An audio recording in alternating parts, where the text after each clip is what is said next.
नमस्कार, जय हिंद। कैसे हो दोस्तों? उम्मीद है सब लोग अच्छे होंगे।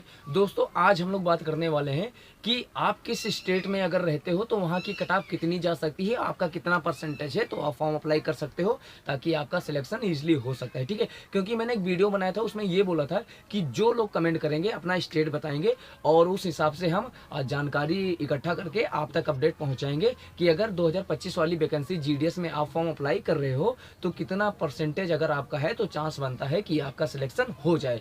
तो उसी बेसिस पे मैंने कुछ जानकारी इकट्ठा की है जो आपके बीच में आज मैं शेयर कर रहा हूँ। तो दोस्तों, आज हम लोग बात करेंगे कुछ ऐसे स्टेट के बारे में जिनकी कट ऑफ कितनी जा सकती है 2025 में। ठीक है, तो सबसे पहले जो राज्य है दोस्तों वो अपना है यूपी।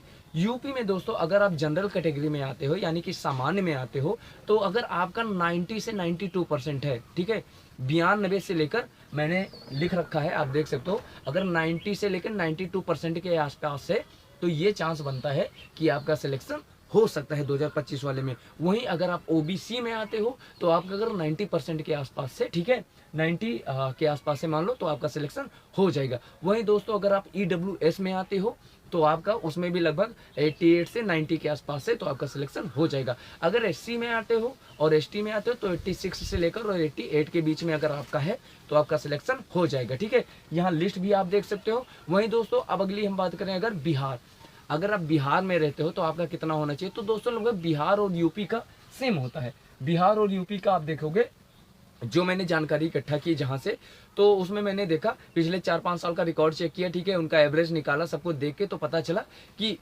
बिहार और यूपी का लगभग पिछले 5-6 सालों से लगभग सेम चल रहा है। ठीक है, तो अगर आप बिहार में हो तो वही जनरल में आप हो तो वही 90 से 92 के आसपास, अगर आप उसमें ओबीसी में आते हो तो 90 के आसपास, अगर ईडब्ल्यूएस में आते हो तो 90 के आसपास, अगर एससी एसटी में आते हो तो वही लगभग मान लो कि 84 से 86 के आसपास। ठीक है, अब यहाँ 1-2% का डिफरेंस मैंने इसलिए लिख रहा, 1-2% मैं आपसे ज्यादा इसलिए बोल दे रहा हूँ या कम बोल दे रहा हूँ, उसका रीजन ये है दोस्तों कि ये एक्सपेक्टेड कट ऑफ है। ठीक है, कोई कंफर्म नहीं है कि यही है, 1-2% ऊपर नीचे होगा और 1-2% का हो सकता है किसी डिवीजन का, जब डिवीजन में आप जाओगे तो डिवीजन का हो सकता है बहुत ज्यादा ऊपर नीचे हो जाए। ठीक है, तो उसके बारे में इतना लेकर कोई नहीं चल सकता। ठीक है, अगली अगर हम बात करें झारखंड के बारे में दोस्तों, सॉरी आसाम के बारे में, अगर हम बात करें आसाम के बारे में तो सब लोग कहते हैं आसाम की कट ऑफ सबसे कम जाती है। ये बात सही है क्योंकि आसाम में अगर 84% है तो चांस है आपका जनरल में हो जाएगा। अगर आपका 84 के आसपास ही अगर है समझ लो आसाम में, तो 82 के आसपास भी अगर है, 84 तो कंफर्म है तो ना उसमें हो जाएगा आपका ओबीसी में। ठीक है, वहीं अगर हम मान लो ईडब्ल्यूएस में तो लगभग सेम रहता है, ठीक है, उसके हिसाब से। और उसके बाद में अगर बात करें हम एससी एसटी में तो 80 के आसपास अगर आपका है 78 से 82 तो आपका सिलेक्शन हो सकता है दोस्तों, ये चीज़ है। ठीक है, बट सबसे बड़ी जानने वाली बात ये है दोस्तों कि आसाम में पूरे आसाम की ये कट ऑफ नहीं है, कुछ डिवीजन की ऐसी है कि जहाँ की कट ऑफ कम जाती है। तो इसलिए जब अगला वीडियो मैं बनाऊंगा तो डिवीजन पे बताऊंगा कि आप किस कैटेगरी में हो तो कहाँ से आप अप्लाई कर दो तो आपका सिलेक्शन हो जाएगा। जनरल वाले आसाम में किस किस डिवीजन से डालें, ठीक है, ओबीसी के लिए अलग अलग डिवीजन होगा, क्योंकि अब बात ये होता है कि किस स्टेट में कौन सी कैटेगरी ज़्यादा है ये भी तो डिपेंड करती है ना, तो उस हिसाब से। ठीक है, अगला अगर हम बात करें तो एमपी की बात करें, अगर एमपी की बात करें तो एमपी का लगभग सेम रहेगा यूपी के आसपास। मैंने ये लिख दिया देखो, 92 जनरल के लिए 90 से 92, 88 से 89 लगभग मान लो ओबीसी के लिए, 86 से 88 ईडब्ल्यूएस के लिए, 85 के आसपास ये है एससी एसटी के लिए। तो इसका एक और स्टेट है राजस्थान, राजस्थान का लगभग यूपी के आसपास ही रहता है। ठीक है, तो वही बात अब हम करें नॉर्थ ईस्ट की बात कर लेते हैं।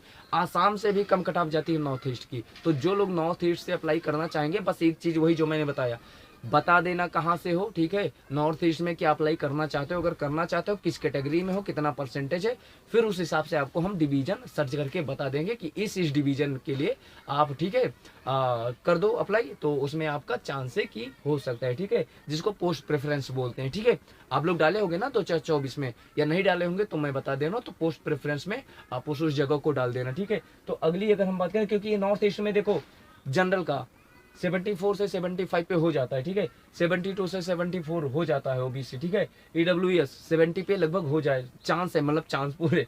एससी एसटी लगभग 70 के आसपास। ठीक है, अब अगला हम बात करें राजस्थान, मैंने बताया ना कि राजस्थान और यूपी लगभग देखो सेम ही रहता है। ठीक है, 90 प्लस, 87, 85 प्लस। ठीक है, तो ये किसका है अपना राजस्थान का। तो राजस्थान, यूपी, बिहार, झारखंड ये लगभग सेम होते हैं। ठीक है, दिल्ली उल्ली के चक्कर में मत पड़ना, दिल्ली हरियाणा बहुत हाई चला जाता है कट ऑफ। ठीक है, झारखंड की बात करें, लेकिन अगर दिल्ली हरियाणा से कोई पूछेगा तो ऐसा नहीं है मैं उसको बताऊंगा नहीं, अगर झारखंड की बात करें तो झारखंड का भी भाई लगभग राजस्थान से थोड़ा डाउन रहता है।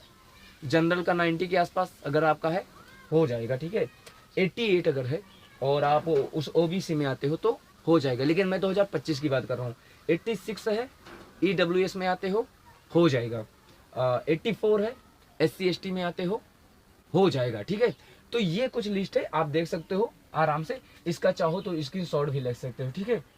इसका अगर स्क्रीनशॉट लेना है तो स्क्रीनशॉट भी ले सकते हो और देख सकते हो कि कितना कट ऑफ इसका जा सकता है। बट ये पूरे स्टेट का ओवरऑल कट ऑफ है, पर्टिकुलर किसी डिवीजन का नहीं है। अब जब आप लोग कमेंट करोगे अपनी कैटेगरी हाई स्कूल में यानी 10वीं में आपके मार्क्स कितने परसेंटेज हैं, स्टेट डिवीजन, और एक चीज़ और बताना कि क्या आप पर्टिकुलर किसी स्टेट तक ही सीमित रह सकते हो या कहीं भी जॉब कर सकते हो, ठीक है। आप जनरल में हो, ओबीसी में, किस में है, तो उस हिसाब से फिर हम आपका बता देंगे कि आप इस जगह से यानी पोस्ट प्रेफरेंस में ये चीज़ डाल दो ताकि आपके सिलेक्शन के चांसेस बढ़ जाएं, ठीक है। बस एक चीज़ है, 1 से 2 दिन का वेट करना पड़ेगा वीडियो का इस पर्टिकुलर जब आप बनाओगे, क्योंकि ये वीडियो मैंने बनाई 4-5 दिन बाद। जब मैंने कहा था लोगों ने कमेंट किया, उसका रीज़न ये है दोस्तों कि जब आप कमेंट करते हो तो पहले देखना पड़ता है, यानी कि सर्च करना पड़ता है। 1 दिन 2 दिन का वेट करना पड़ता है कि और लोग कोई, अब नहीं तो एक लोग अगर पूछ लें मैं इस पे बता दूं, उसके बाद में क्या है फिर अगले दिन कोई दूसरा पूछे तो इसलिए 1 या 2 दिन के बाद में ऐसी वीडियो आपके पास आ जाएगी जब आप कमेंट करोगे।